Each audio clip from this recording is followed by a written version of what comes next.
오늘 주시는 말씀은 우리 구약성경 1039면 이사야서 59장 1절에서 마지막 절까지 제가 한 절 읽고 여러분이 한 절 읽고 함께 교독합니다. 구약성경 1039페이지 이사야서 59장 1절을 제가 먼저 읽습니다. 여호와의 손이 짧아 구원하지 못하심도 아니요 귀가 둔하여 듣지 못하심도 아니라 오직 너희 죄악이 너희와 너희 하나님 사이를 갈라놓았고 너희 죄가 그의 얼굴을 가리어서 너희에게서 듣지 않으시게 함이니라. 이는 너희 손의 피에 너희 손가락의 죄악에 더러워졌으며 너희 입술은 거짓을 말하며 너희 혀는 악독을 내밀어 공의대로 소송하는 자도 없고 진실하게 판결하는 자도 없으며 허망한 것을 의뢰하며 거짓을 말하며 악행을 잉태하여 죄악을 낳으며 독사의 알을 품으며 거미줄을 짜나니 그 알을 먹는 자는 죽을 것이요 그 알이 밟힌즉 터져서 독사가 나올 것이니라. 그 짠 것으로는 옷을 이룰 수 없을 것이요 그 행위로는 자기를 가릴 수 없을 것이며 그 행위는 죄악의 행위라.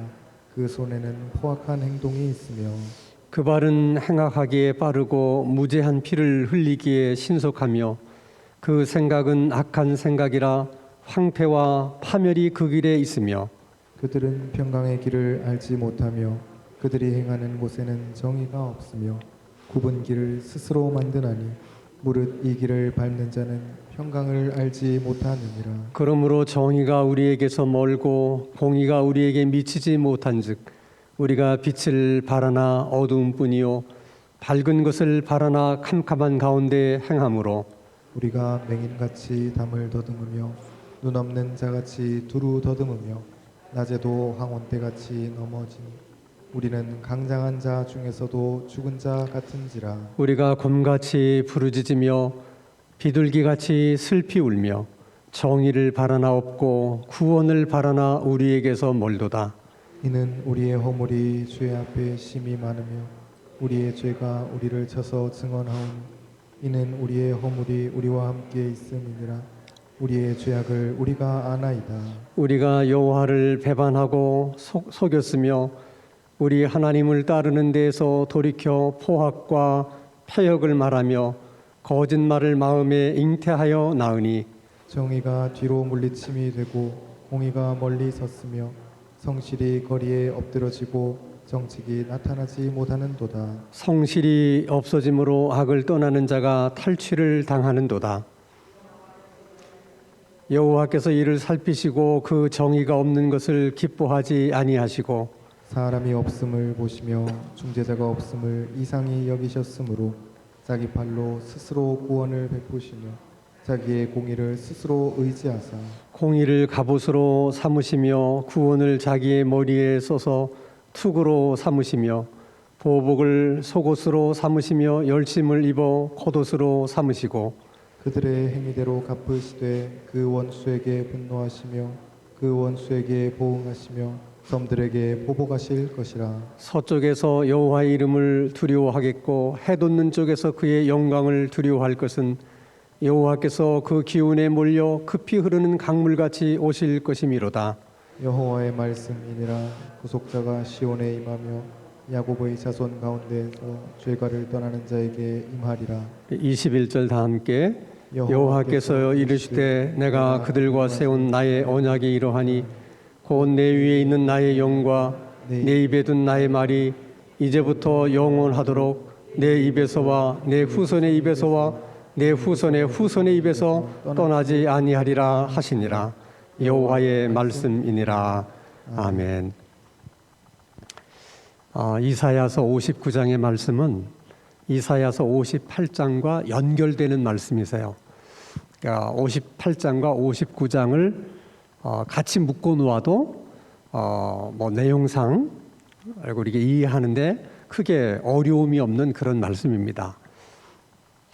이사야서 58장의 말씀을 우리가 지난주 수요일 날 생각을 해봤는데 그 내용은 하나입니다. 하나님, 우리들이 왜 하나님 앞에서 금식하는데 금식하는 우리를 왜 하나님 바라보지 않으시고 왜 우리가 금식하는데 하나님 우리를 도와주지 않으십니까? 하는 내용이었어요. 거기에서 이제 하나님이 답변을 하세요. 1차 답변은 이사야서 58장에서 하시고 두 번째 답변은 오늘 우리가 함께 읽은 이사야서 59장에서 말씀을 하십니다. 하나님의 답변은 그게 무슨 금식이냐? 금식을 하면서 너희들이 할 짓 못할 짓을 다 하는 그런 금식이 어떻게 금식이라고 할 수 있겠느냐? 차라리 금식을 하지 말고 힘없는 삶, 억압하고 가두어둔 사람들을 다 풀어주고 그리고 정말 헐벗은 사람이 있으면 너희들이 그 사람들을 외면하지 않는 것이 차라리 나는 좋겠다. 정말 하나님이 기뻐하시는 금식은 그런 것이다. 그렇게 이제 말씀을 하시겠죠. 자, 이제 59장에 오게 되면 58장에서는 이스라엘 백성들이 금식의 문제를 가지고 하나님 앞에 질문한 것입니다. 내용이. 그래서 1차 답변을 하나님이 하셨고요. 59장에 들어오면 반대로 하나님께서 이스라엘 백성들을 향해서 기도에 관한 말씀을 하세요. 그 기도에 관한 말씀을 하시는 이유는 왜 우리가 금식하는데 우리를 돌아보지 않으십니까? 왜 우리가 금식하는데 우리를 도와주지 않으십니까? 하는 것에 대한 답변으로서 이제 하나님이 이제 기도를 말씀하시는 거예요. 여러분들도 혹시 TV 드라마 가운데 예전에 방영된 건데 보신 분이 있는지 모르시겠어요? 연개소문이라고 하는 드라마가 있었어요. 그 드라마 가운데 이런 내용이 나옵니다. 이제 고구려하고 수나라하고 해전을 하는데 워낙 중국 사람들이 이제 인원이 많잖아요. 사람 수가. 쪽수가 많다 보니까 연개소문이 크게 걱정을 해요. 그냥 같이 맞생대를 하면은 워낙 저쪽에 숫자가 많으니까 이길 수가 없는 거죠. 그래서 연개소문이 많은 고민을 하다가 이렇게 얘기합니다. 우리가 하늘을 움직여서 하늘의 도움으로 우리가 승리하는 길 외에는 다른 길이 없다.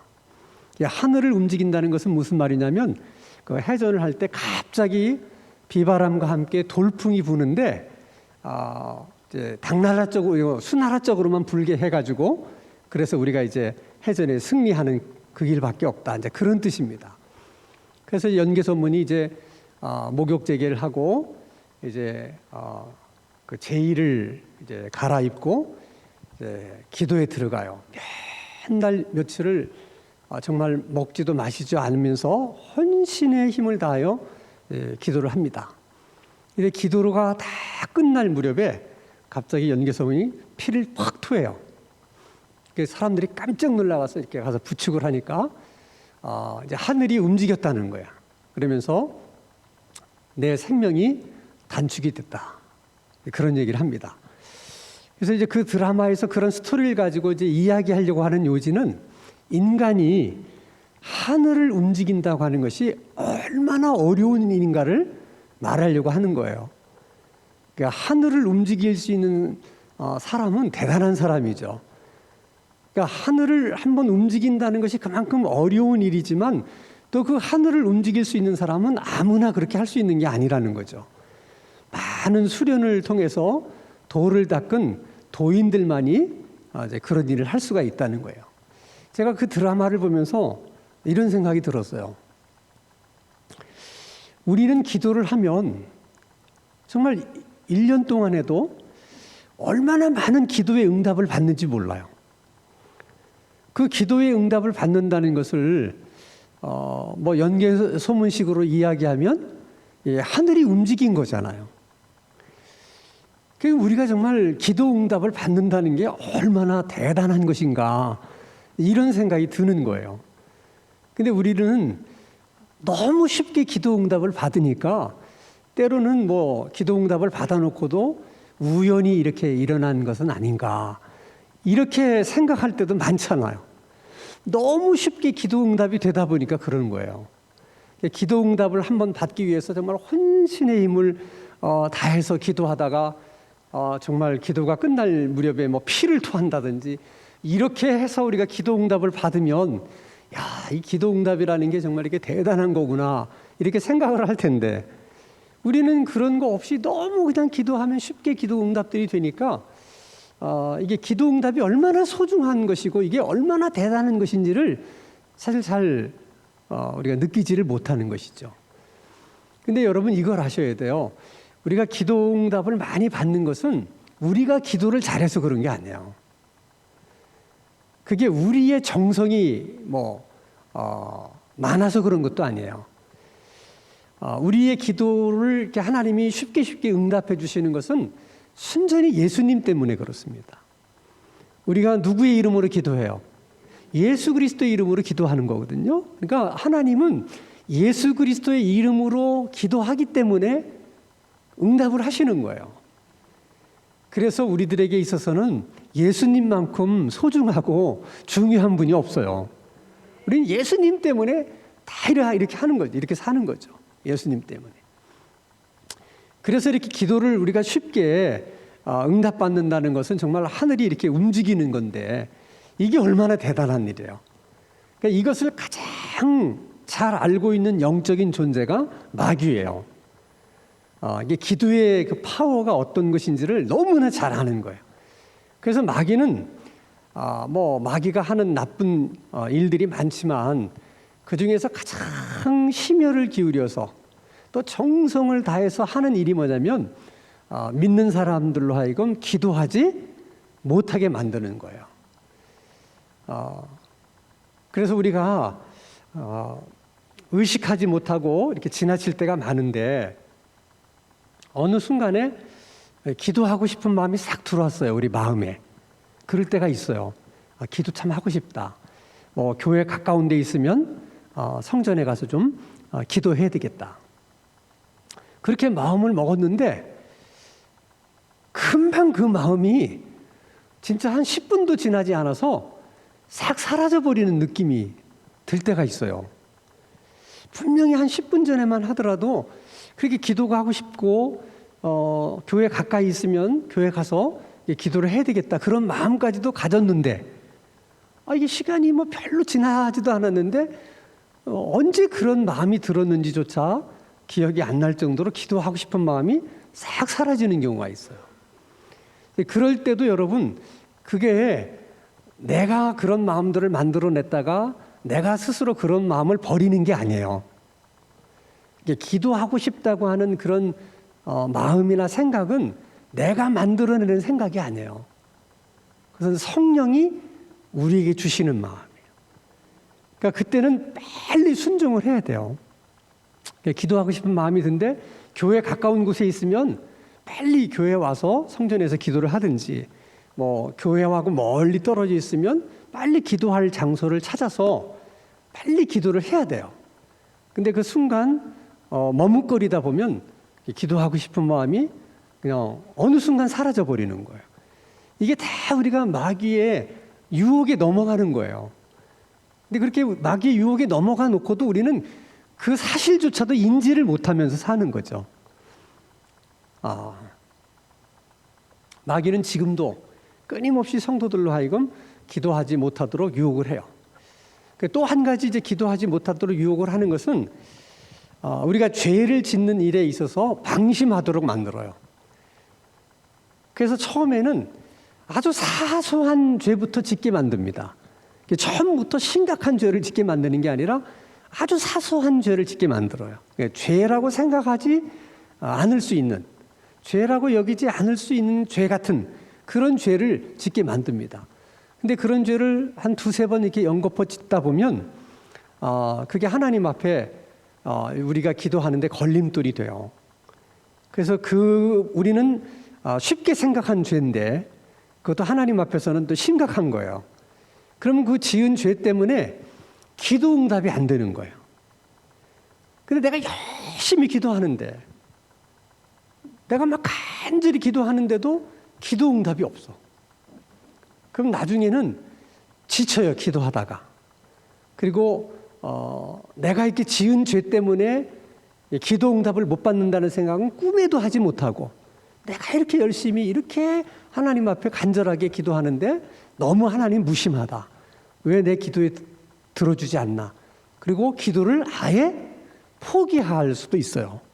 그것도 여러분 마귀의 전략이에요. 자, 그러면 이제 59장이 돌아서 왜 우리가 금식까지 하는데 하나님 왜 우리를 돌보지 않으십니까? 왜 우리를 도와주지 않으십니까? 하는 것에 대해서 이제 하나님이 두 번째 답변을 그들에게 합니다. 그게 이제 59장 1절과 2절의 말씀이에요. 자, 여호와의 손이 짧아져서 구원하지 못하심도 아니요, 귀가 둔하여서 너희들의 부르짖는 소리, 기도를 듣지 못하는 것도 아니다. 단지 너희와 하나님 사이에 이 장벽이 생겨서, 그래서 너희들이 아무리 내게 부르짖고 또 하소연을 해도 그 장벽 때문에 나에게까지 그 하소연이, 부르짖는 그 기도가 도달하지가 않는다는 거예요. 하나님께. 또 내가 너희들에게 계속 도움의 손길을 펼쳐도 너희와 하나님 사이에 그 큰 장벽이 가로막혀 있어서 하나님의 도움이 너희에게까지 미치지를 못한다는 거예요. 그러니까 이것은 장벽의 문제지 결국 하나님의 문제가 아니라는 거예요. 이것을 지금 하나님이 금식을 하는데도 왜 도와주지 않으십니까? 하는 이스라엘 백성들의 질문에 대해서 하나님께서 답변을 주신 거예요. 그래서 여러분, 우리가 열심히 기도하는 것도 중요해요. 간절히 기도하는 것도 중요합니다. 그리고 오랜 시간 동안 기도하는 것도 중요해요. 근데 그보다 더 중요한 것은 하나님과 우리 사이에 장벽이 있는가 없는가를 보고, 장벽이 있으면 장벽부터 어떻게 치우는 일이 중요한 거예요. 장벽이 있으면 아무리 여러분이 열심히 기도해도, 아무리 오랫동안 기도해도, 아무리 여러 날 기도해도 소용이 없는 거예요. 그 장벽이라는 것이 죄예요. 그래서 항상 기도하는 사람들은, 기도의 사람들은 늘 기도하는 자리에 앉을 때마다 자기 자신을 돌아보고 하나님과 나 사이에 혹시 장벽이 없는가, 제일 먼저 그것을 체크해 봐야 돼요. 그리고 하나님께서 그런 부분이 있으면 보여달라고 기도를 하셔야 돼요. 그러니까 우리가 의식하지 못하는 죄들이 많이 있을 수 있어요. 그럼 우리가 하나님 앞에 이제 회개해야 될 죄들이 많은데, 첫째는 윤리적으로나 도덕적으로 우리가 잘못한 죄, 이런 죄들을 하나님 앞에 회개해야 되는데, 이사야서 이제 3절 말씀을 보면 이스라엘 백성들이 가장 많이 범죄한 것을 하나님이 두 가지로 얘기를 하는데, 하나는 손으로 범죄한 것과 다른 하나는 우리의 입으로 범죄한 걸 지적하세요. 그것을 가장 많이 우리가 하나님 앞에 짓는 죄들이라는 거예요. 특별히 우리가 하나님 앞에 어떤 장벽이 있는가를 체크할 때 우리 손으로 잘못한 일도 많이 있겠지만은 사실 우리들에게는 입으로 지은 죄가 더 많을 수 있어요. 이제 그 부분에 대해서 우리가 많이 하나님 앞에 우리 자신을 돌아봐야 된다는 거예요. 또 하나는 도덕적으로 윤리적으로 내가 뭐 이렇게 지은 죄는 없지만은 하나님께서 이렇게 내 마음속에 기도할 마음을 주셨다든지, 뭐 누구를 좀 도우라고 하는 마음을 주셨을 때 그 주신 마음에 순종하지 못한 그 불순종의 죄가 있을 수 있어요.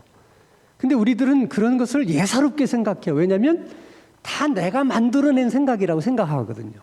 그러니까 내가 만들어낸 생각이니까 뭐 내가 만들어낸 생각을 내가 버리는 건 뭐 내 자유니까. 그래서 뭐 그건 뭐 해도 되고 뭐 안 해도 되고 이제 이렇게 생각하는 경우가 많아요. 근데 그런 부분도 좀 더 예민하게 하나님 앞에서 물어야 돼요. 정말 이것이 나에게서 나온 생각이고 마음인가, 아니면 하나님이 내게 주신 마음이고 주신 생각인가. 그게 주님께서 내게 주신 생각이고 마음인데 내가 그렇게 하지 않았다면 그게 죄가 되는 거예요. 기도할 마음을 주셨는데 기도를 하지 못했다. 그게 죄가 되는 거예요. 그것도 다 어떻게 해야 돼? 다 자복해야 돼요. 회개를 해야 됩니다. 또는 내가 지은 죄는 아닌데 내가 다른 사람으로 하여금 죄를 짓게 만든 죄도 있어요. 그것까지도 하나님은 찾으세요.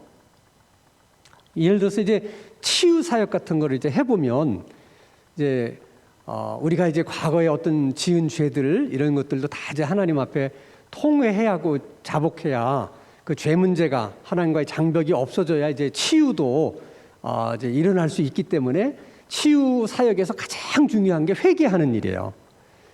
그래서 이제 우리가 기억나는 죄들이야 물론 다 회개를 하죠. 근데 기억하지 못하는 죄도 있잖아요. 단지 우리가 기억하지 못할 뿐이지 죄로 남아있기 때문에 그것이 하나님과 우리 사이에 장벽이 되고 있거든요. 그걸 끊임없이 보여달라고 이제 하나님 앞에 기도하는데 어떤 경우가 있었냐면 어떤 분이 막 갑자기 울면서 이제 기도하는 거예요. 자기가 하나님 잘못했다고. 근데 이게 뭐냐, 자기가 예수 믿기 전의 일인데 굿을 많이 했대요. 굿을 하면 이제 굿상을 차려놓고 이제 무당이 절하라고 그러잖아요. 근데 절하라고 하는데 그날따라 그 무당이 자기한테만 절을 하라고 그러는 게 아니라 옆에 있는 자기 자식에게도 절을 하라고 시키는 것. 그게 이제 그 자식은 막 무섭잖아요. 그런 게 자기 안 하겠다고 막 아이가 그러는 거를 막 욱박질러 가지고 그 자식으로 하여금 억지로 그 제사상에 절을 하게 만들었다는 거예요. 근데 하나님께서 막 이제 회개를 위한 기도를 하는데 그걸 보여주신 거예요. 그러니까 내가 지은 죄가 아닌데 내가 다른 사람으로 하여금 죄 짓게 만든 그런 죄도 다 이렇게 하나님 앞에 토설을 해야 된다는 거예요. 그래서 이제 장벽이 거쳐져야만 그래야지만 이제 기도 응답을 우리가 쉽게 이제 받을 수 있는 거예요.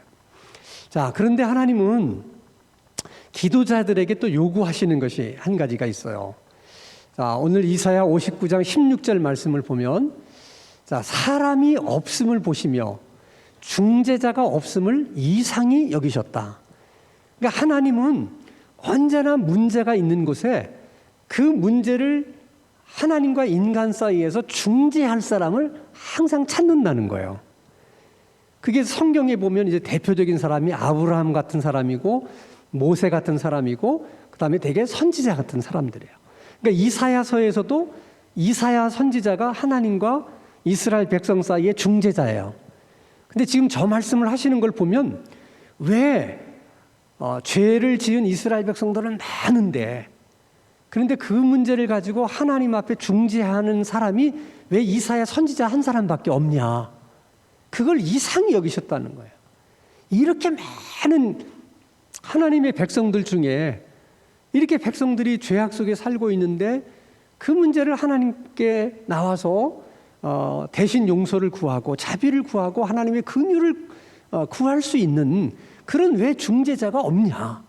그걸 이제 하나님이 이상히 여기셨다는 거죠.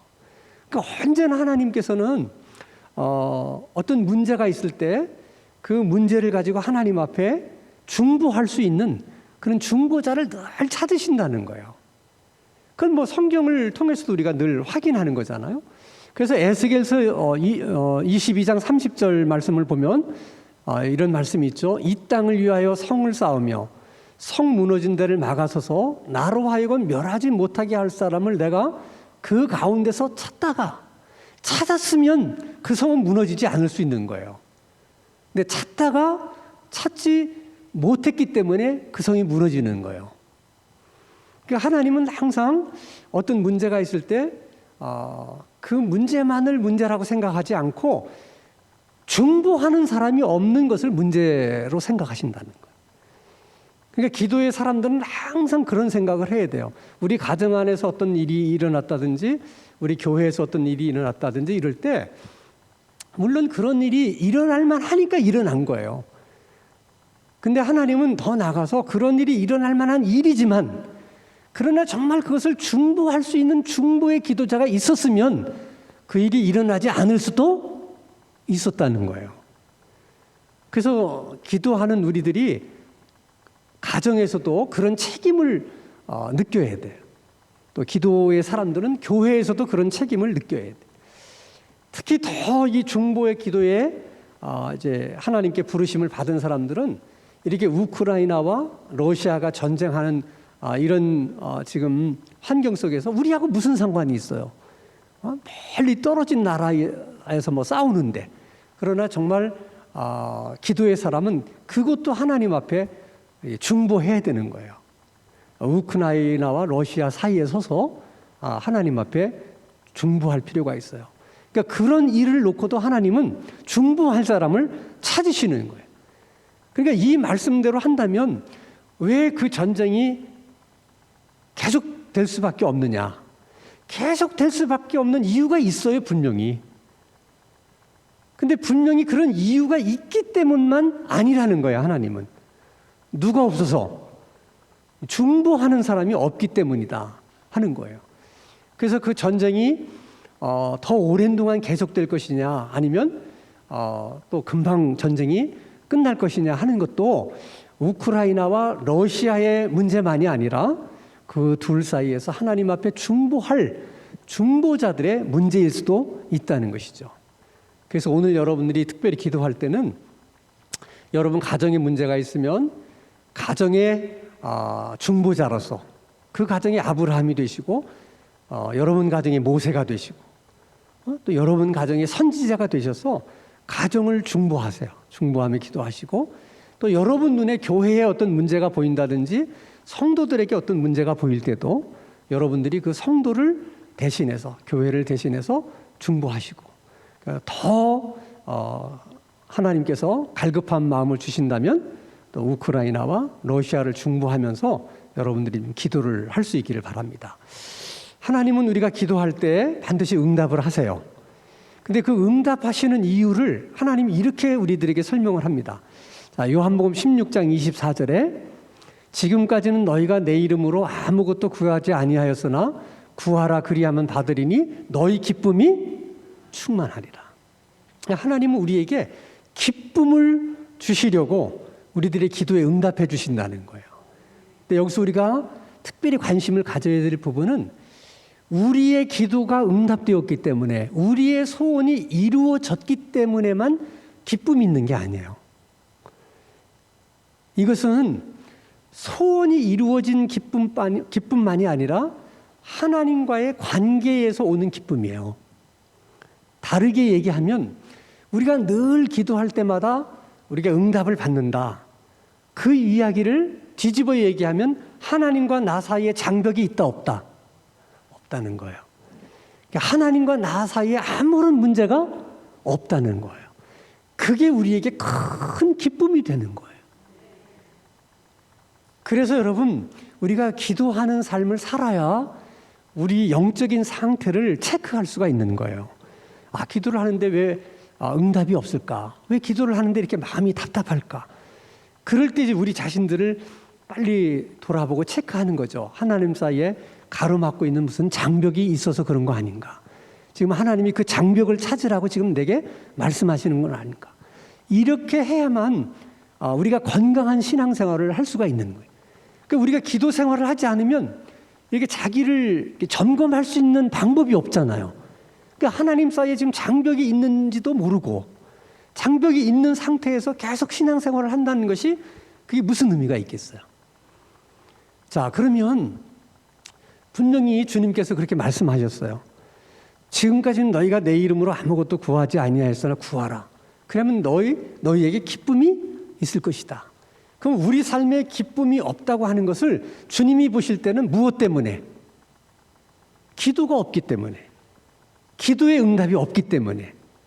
그래서 우리 마음에 기쁨이 없다는 거예요. 그러니까 여러분, 그 기도의 응답을 두 가지로 제가 말씀을 드렸어요. 내 문제를 가지고 기도해서 응답을 받을 수 있는 거라면 그게 얼마나 많겠어요, 내 문제가. 그러니까 기도의 범위가 나에게만 이렇게 국한되어 있으면 응답도 그렇게 작을 수밖에 없고, 그래서 기쁨도 그렇게 적을 수밖에 없는 거예요. 기도의 사람은 기도의 범위를 자꾸 넓혀 나가야 돼. 그래서 우리가 결국은 기도의 사람이 되다 보면 그래서 저절로 중보자들이 되는 거예요. 그래서 내 문제만을 위해서 기도하는 게 아니라 다른 사람의 문제를 위해서 기도하면서 그 기도 응답을 받아서 또 기쁨이 있는 거죠. 이 기도하는 사람들이 누릴 수 있는 하나님 축복이에요. 그러면서 하나님과의 나와의 관계에 이상이 없다고 하는 그 확신이 얼마나 우리를 기쁘게 하는지 몰라요. 그 자신감이. 그래서 오늘도 여러분들이 기도하실 때 기도한 것마다 또 응답을 받아서 여러분 마음속에 기쁨이 충만할 수 있기를 주님의 이름으로 축원합니다.